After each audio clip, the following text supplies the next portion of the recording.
The trial for a West Salem man accused of killing his wife is underway, with jury selection beginning early this morning. We first reported on this incident in September of last year as what appeared to be a freak car accident. But prosecutors say 47-year-old Todd Kendhammer staged it all to cover up the murder of his 46-year-old wife, Barbara Kendhammer. News 8's Madeline O'Neill is covering the trial and joins us now with the latest. Martha and Mike, today signs outside and inside the courtroom indicated there would be no standing room in Judge Todd Bierke's courtroom where the Kendhammer trial will be held.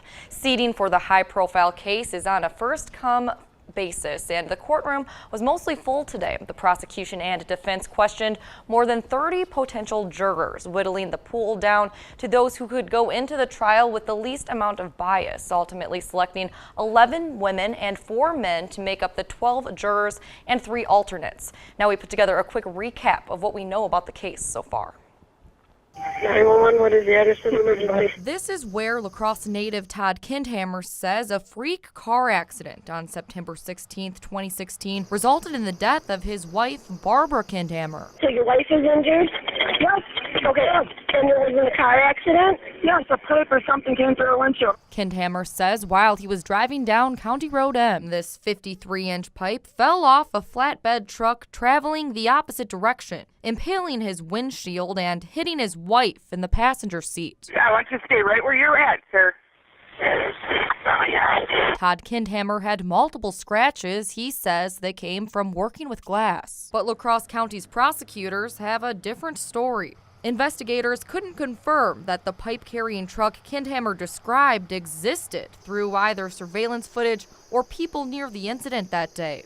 In the criminal complaint, experts say Barbara Kendhammer's injuries are inconsistent with Todd Kendhammer's account, showing possible signs of a physical struggle, and fracture patterns indicate the pipe went through the windshield when no one was in the passenger seat. Somebody hurt? Todd Kendhammer's 911 call came just after 8 a.m. when Barbara Kendhammer usually begins work. Her husband explained she could go in late on Fridays, but coworkers say she was always on time. The complaint states Barbara Kendhammer's boss called her mother, who couldn't believe her daughter hadn't called her that morning like she usually does. Barbara Kendhammer died the next day on September 17th.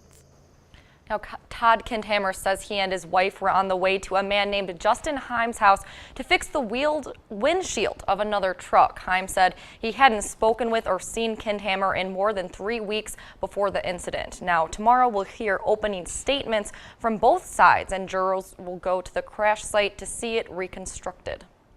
Thanks a lot, Madeline. Also, if convicted on the charge of first-degree intentional homicide, Kendhammer will face life in prison.